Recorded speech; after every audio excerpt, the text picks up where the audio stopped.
Hi, my name is NIC REAGAN. I'm a graduate student in historical archaeology at the University of West Florida. My research interests include geological landscapes and the materials which compose them as actors that form the social space. The title of this presentation is New Zealand Ironsand Beaches, a Coastline Under Threat. My hope is that in the next few minutes you'll learn something new about these rare and threatened landscapes, as well as the controversies surrounding their use for economic purposes.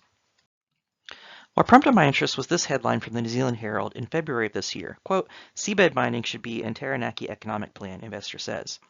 This article is about seabed mining for sands containing iron off the coast of northern New Zealand. Developers want the local government in Taranaki to allow this mining instead of leasing offshore tracts for wind farms.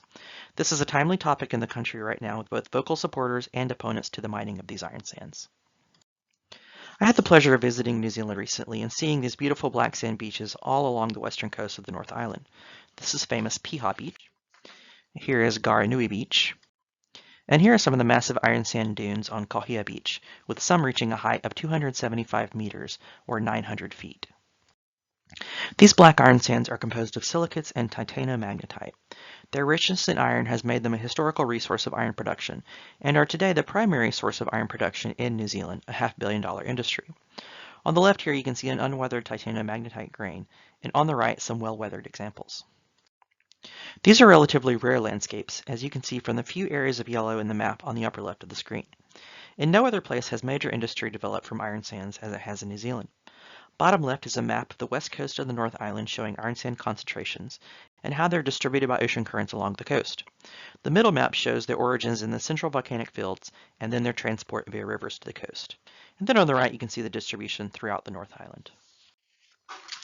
Here are some of the industrial processes of mining and production applied to the iron sands, as well as some of the finished steel products that are exported all over the world.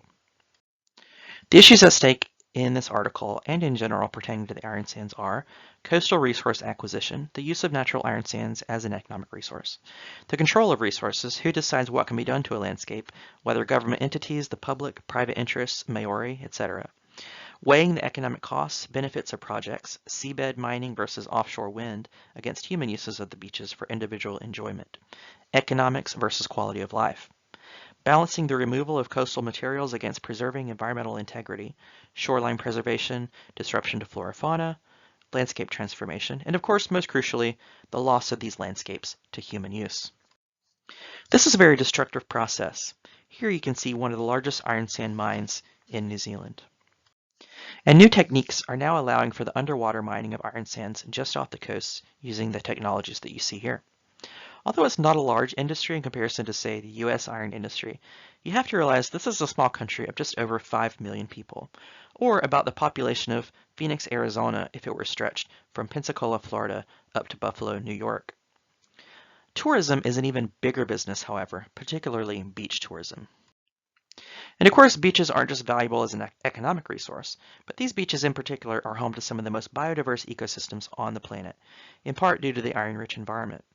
On the bottom right, you can see a species of tiger beetle that is unique to the iron sand beaches. Once this species and others are gone, they're likely gone forever.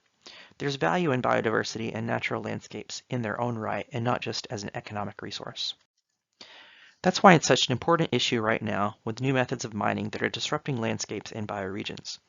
The removal of iron sands from the seabed not only disrupts life systems, but causes changes to the black sand beach shoreline itself. Here are some headlines and photos from just a few of the most recent protests and proceedings regarding the coastal iron sands industry in New Zealand. Shorelines like this one at Mangawhai Beach are under threat. When we consider these beaches as landscapes that contribute human health and quality of life, it's hard to argue that the profit incentive alone should win out. As the saying goes, quote, you cannot eat money. And you can only enjoy a beach like this if it's still there. Here are my works cited. Image citations are included throughout the presentation.